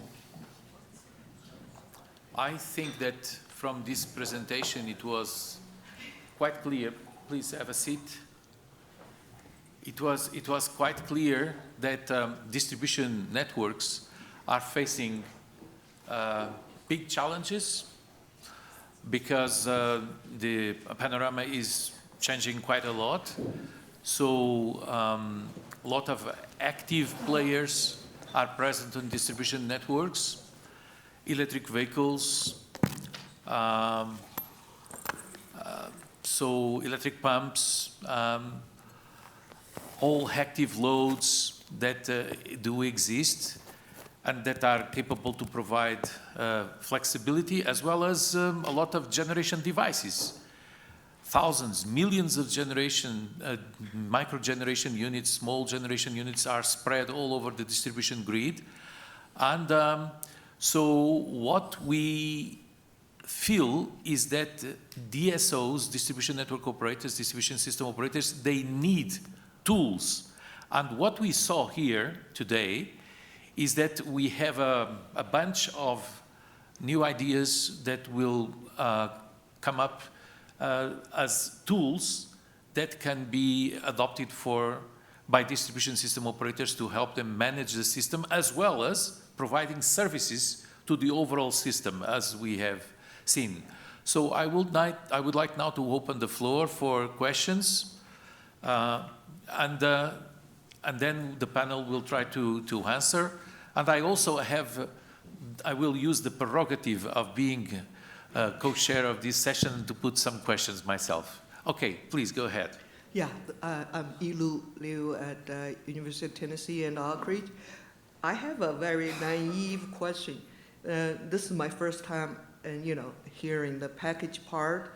I thought this package need to be measured in two parameters at least. One would be energy and one would be duration. Or the energy implies duration, so maybe in power plus duration. So you get energy, but also time is attached. So in your discussion, you seem to only talk about the time. Is the energy part implied? So that's not a naive question. I left out a lot of details. For packetized energy management, the idea is that the devices will request for a fixed duration and fixed power. And what they communicate is the duration and power. And that's what, since it's a reference, we're tracking power signal. That's all we need to do to make the yes/no decision. Please. Did that answer your question? Go ahead. Oh yeah, perfect answer. Okay, Alfredo Vaccaro, University of Sannio. As the chair correctly pointed out, the new scenario in modern distribution systems is characterized by a large number of information that should be possessed in order to extract actionable intelligence from the data. My question is, have you in mind a centralized or decentralized approach for computing, for processing all this information? In other words, what is the problem of scalability for the tools? Good question. I think this is a question for the members of the panel, not for only one.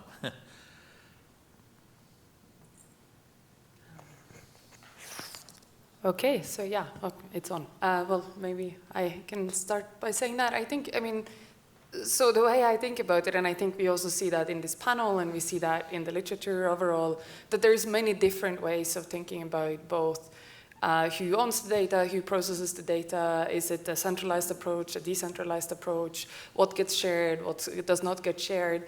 At least to me, it seems like the question on exactly how we will do that, the jury is still out. We don't really know exactly what is the right answer, right? I guess hopefully we could all more or less agree on that, but there are many different approaches that are still competing to be the best. And I don't know also, my impression at least is that distribution grids and utilities and operators have very varying capabilities, and so maybe there will also be a need for very different tools in different places. So I don't know if that is a satisfactory answer, but yeah. Any more comments? Yeah, maybe I can quickly comment on this.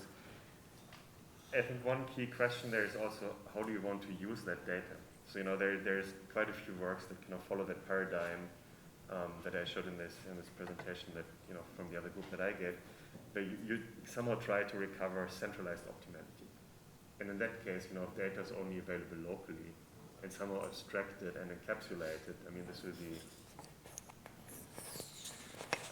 that will be maybe quite difficult to achieve. Then, on the other hand, you see approaches where people try to hide away the complexity and the volatility of data locally by compensating uncertainty locally, and then just saying, okay, let me throw the optimality out of the window and let me make a more lightweight, decentralized system in which every agent locally handles data, already compensates a bit for the uncertainty, right? And then you don't get to full-blown centralized optimality. So I think it's a lot also depends on what's the use case, what do you get out of this in terms of optimality versus what does it cost to implement, and these things. Sorry, can I make one more comment? Yeah, I just have one more comment I also wanted to, because the question of centralized versus decentralized, I think there's also a question of how does these methods work together. We've done some work also with Johanna over here on trying to understand how decentralized algorithms and optimization, more centralized algorithms might work together depending on how frequently you're able to update your information, because that seems to be a common topic across many aspects here, that it's important to keep up to date with the data, but then it's also very challenging to do that because communication systems often are limited. So yeah, I don't know, the question of how different systems work together, I think is interesting. Yeah. Okay. Claudio?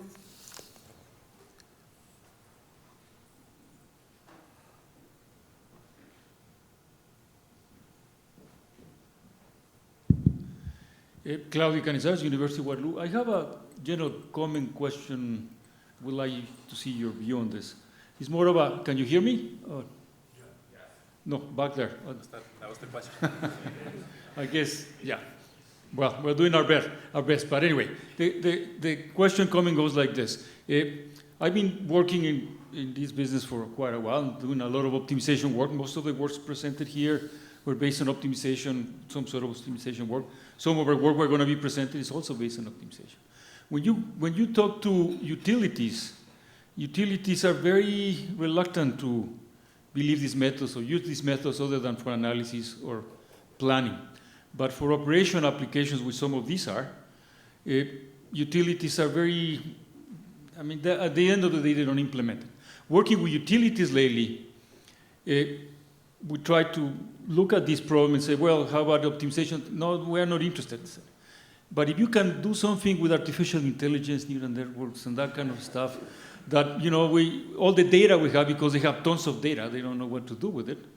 and try to process it, then we'll look at it. So how do you see this evolving? Because, or how can we merge all of these things? Because the more I work on this, the more I see that utilities are not very interested in optimization because all these limitations or these modeling issues or these things that they don't quite believe on. So your input on that, your comments on that? Since IREP is for this type of discussions, I welcome them. Thank you. Go ahead, the panel. I can try. That's a hard question, that one. So I would argue that utilities already do optimization. They just call it hosting capacity. And they solve it by being extremely robust, so they're actually doing robust optimization. So hosting capacity, I think, is a form of optimization that utilities are very comfortable with. Yeah, that's for planning, that's fine. They're okay with that. But operations, yeah. So for operations.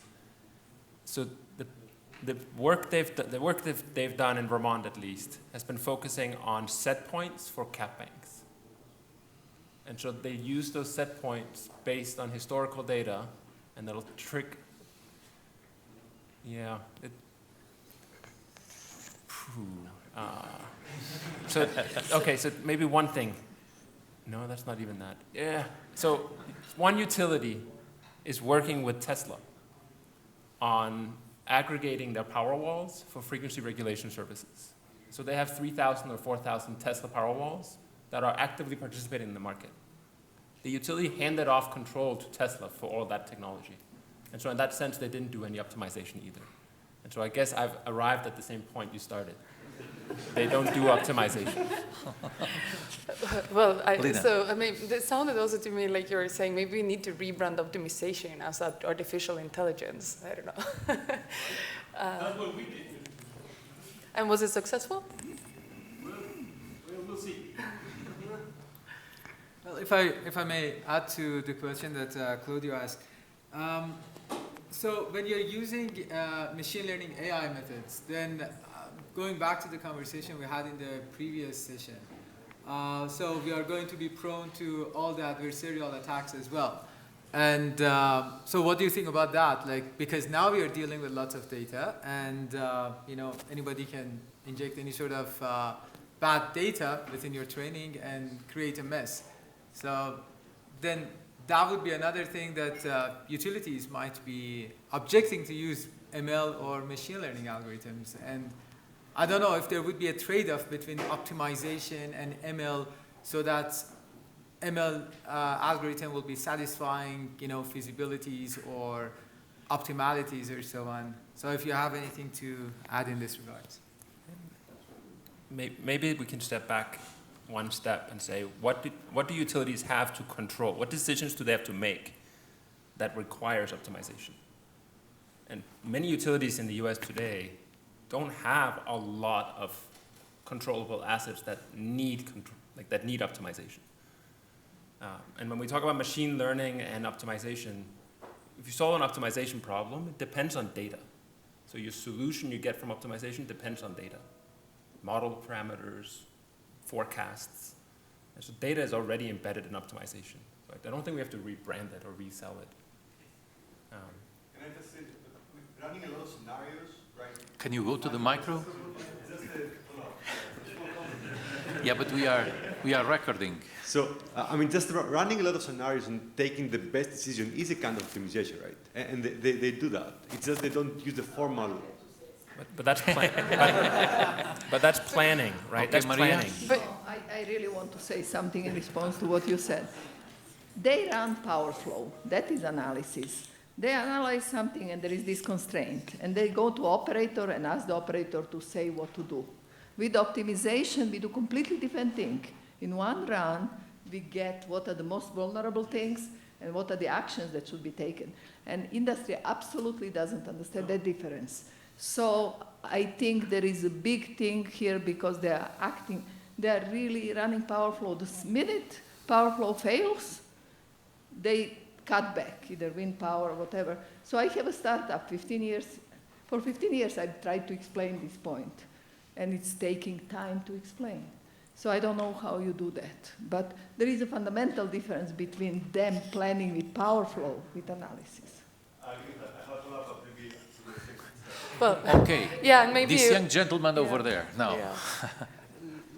Well, maybe just to say also, I think it's a really good point, Maria, the question about like being reactive and being proactive, and I think that's maybe. Okay, go ahead. Yes, my name is Ilgis, Technical University of Denmark. I have a question regarding the computational time and complexity if we're solving these kind of problems for thousands or millions of the units. So as shown in Lena's and Ash's presentation, even like including some of the constraints would require iterative methods. And I guess like if we go to industry, considering like, I don't know, these IEEE 1547 constraints for these kind of inverters, it would make problem even harder. So how do you think, like, what is the approach to take? Because, probably scalability is an issue. Yes. So, who wants to be the first? Well, maybe I can say a little bit about like the approach that we were trying to do. So stochastic optimization has this tendency to, and that was also mentioned in the presentation that Dominic gave of that paper, right? That there's this kind of curse of dimensionality if you want to have a lot of scenarios that you take into account. What we were trying to do in this iterative method was to just acknowledge that we are going to solve an optimization problem that is going to be a simple representation of reality. It will not be, it will be an approximation. But then we are going to try and use all this data and sort of outside information that we can use in evaluation to try and update and improve our approximation until we reach a solution that we are happy with. I don't think that is not going to work in all kinds of problems. We've seen it work pretty well in many power systems problems because probably these deterministic solutions that we are able to get to can oftentimes, or like these approximate models that we have oftentimes are able to capture the most important part. But how do you create approximations that can help you, can be important, I think. Yeah, so just to be clear, like about my question, so when you present something like when you simplify, but the real inverse, they have like more constraints, right, on the slope and everything. So is like the solution you obtain at the end, that reactive power set point, is it useful? Like, do you guarantee that basically? Okay, yeah. So yeah, if you do it right, yes. So the point is, so I think there's a question also, one thing we are talking about optimization, you can talk about optimality and you can talk about feasibility. And I would say like, we probably to a large, feasibility is very important, right? Optimality is good because we want a good solution.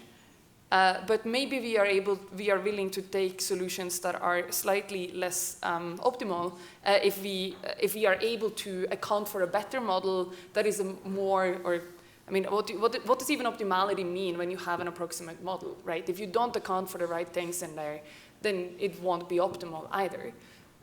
But it's a good question.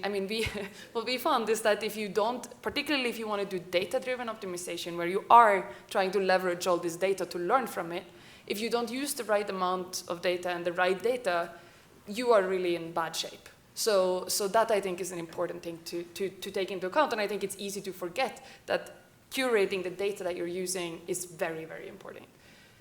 Okay, thank you. Now it will be me. I have a question myself.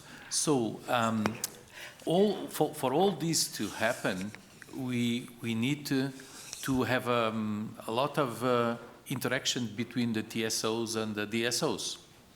So how do you see this interaction taking place, and what type of coordination mechanisms will be needed? Because I see from the experience I have in my country that the DSOs, they want to control and to operate many of the assets. Not the assets they have on the network, but so distributed generation, for instance, and the TSO requires the knowledge of what is going to happen, what is going to take place, and so this requires a lot of interactions, protocols. What do you think about that?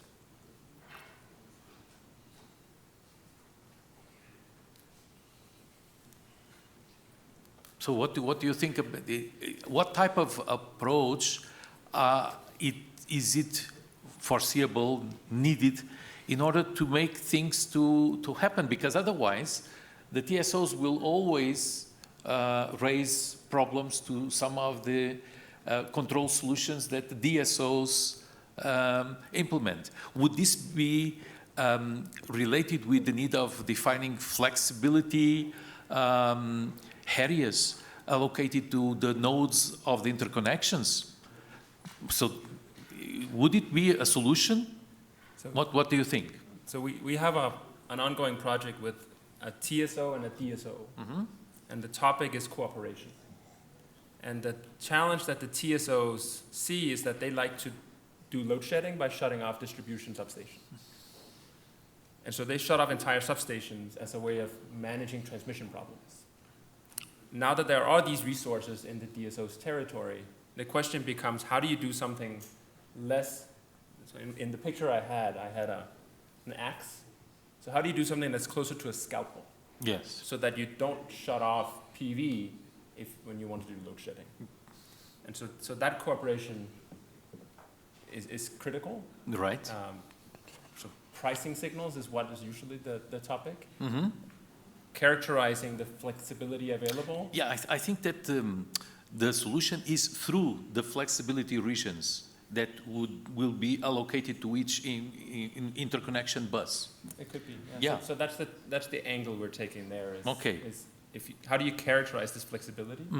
And then the practical question is, how do you then shut that off, or how do you manage that? Yes. But it is still, the transmission likes these hammers in the. Yeah. Right. So that's one thing we've been looking at. But I mean, I would argue the question is, how do you find the right abstractions in the sense that, just taking the system as it is today and just saying, let me characterize the flexibility, that gets you into the same problem as, that was just raised before. So, you take the standards for interconnect, for power converters that are interconnect to distribution, and just try to characterize what they're doing. It's, it gets very complicated. So I would argue that, maybe you should turn this around and, also ask, like, how do I have to modify the control of these devices and what the DSO is doing so that, I can provide a relatively low dimensional, low complexity abstraction of what's there. It's, letting everyone at these lower layers do what they want, and then trying to characterize the combined system will be very difficult. Yep. Okay. You? Nawaf Nazir, Pacific Northwest National Lab. I had more specific questions for Lena and Ashley. What was the benefit of using the quantile and the tuning method as opposed to just using maybe CVAR with the data or some kind of a DRO?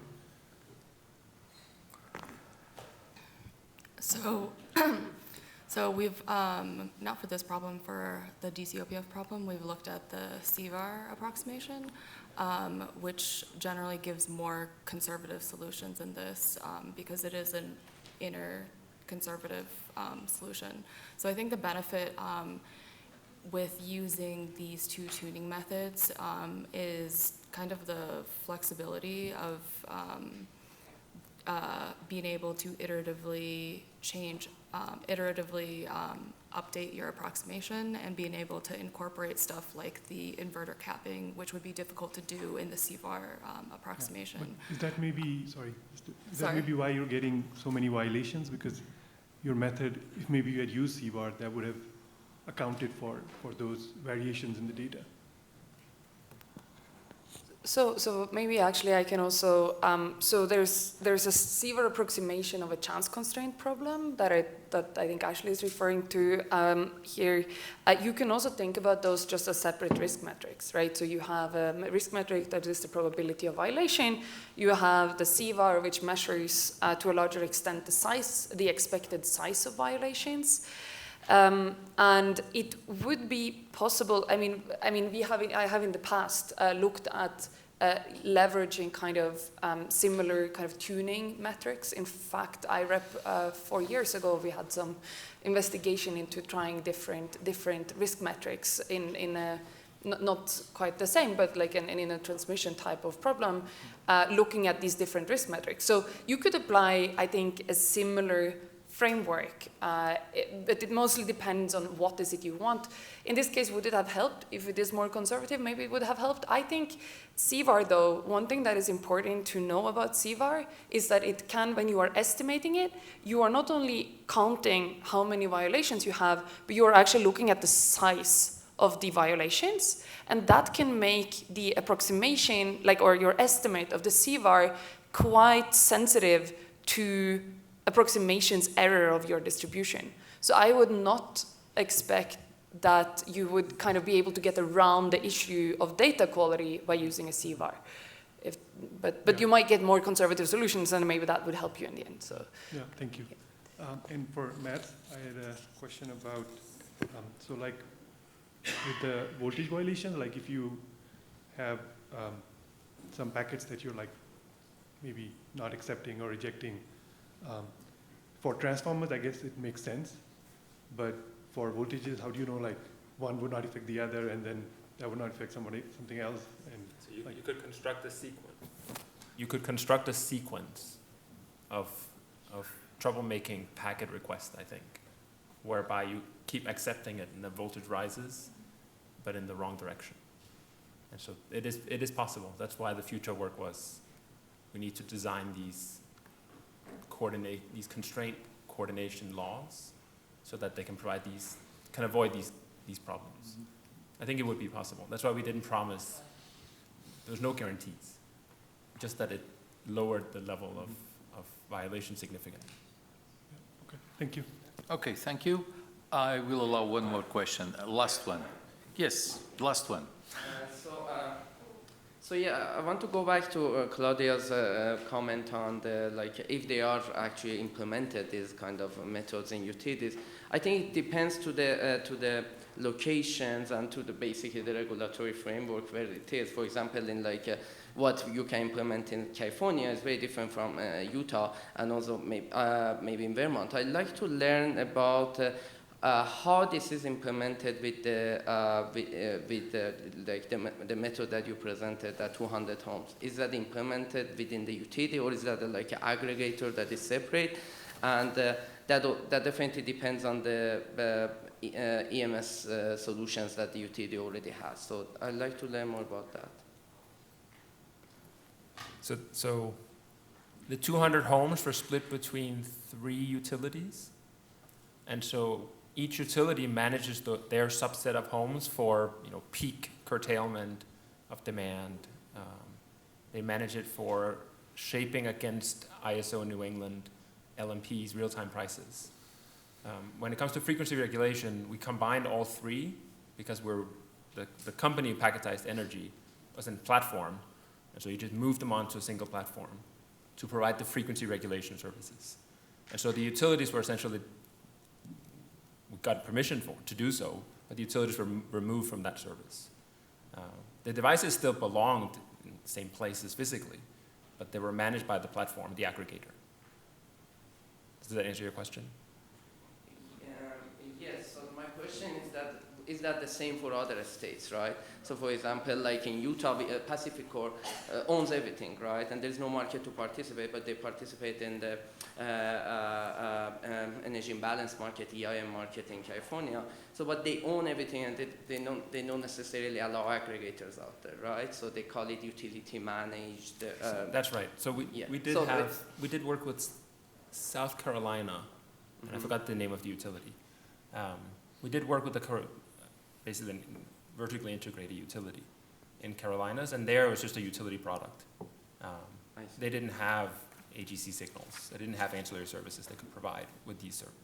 Was this integrated with the rest of the modules and rest of the tools in the utility? It was a standalone flexibility product. Yeah. Okay, the very last question. Yeah, hi there. Very quick follow-up question. Andreas Rubik from RWTH Aachen. So I noticed, Mats, that the performance score in total was above 90%. It was not so well performing on the precision metric. I couldn't quite figure out what needs to be improved? Was it the measurement time period, the actuator time period? What needs to be better there? So there are two ways to improve performance, two simple ways to improve performance. One is you make smaller packet sizes, because then you have more things to move, and then it responds much more quickly. And the other way is what Johanna has done, is to allow packets to turn off. So both packets to turn on and packets to turn off, and then you get up and down control of your fleet. And so you can respond much more quickly and improve your tracking performance. Okay, so the bottleneck was not the communication capabilities? No, not at all. No, not at all. No. Okay. Good, thanks. Okay, so thank you very much. And we are finishing this session, and I would like to ask you to applaud.